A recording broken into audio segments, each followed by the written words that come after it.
Isang araw, pumunta ako sa tindahan ni Aling Nena para bumili ng suka, burger, shampoo, toothpaste, toothbrush, noodles, yun lang.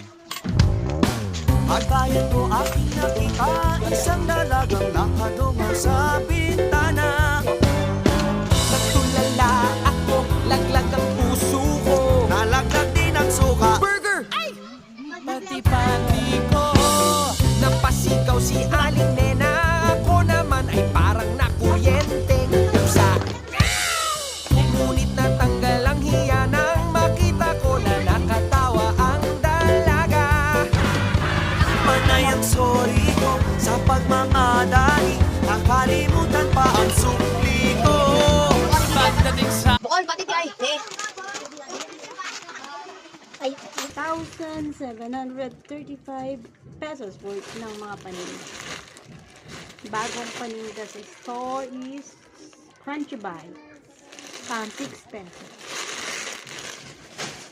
And then, ito din. Pang 5 pesos.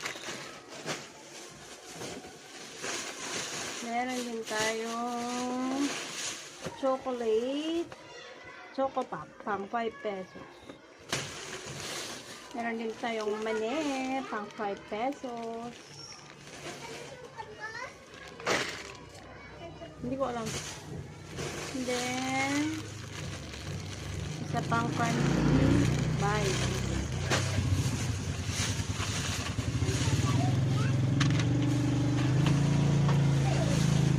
Todo. 5 pesos.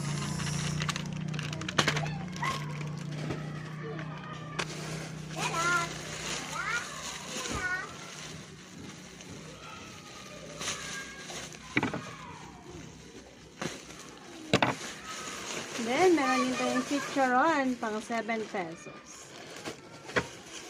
Then, meron tayong crunchy bite, pang 6 pesos. So, 1, 2, 4 pieces na crunchy bite.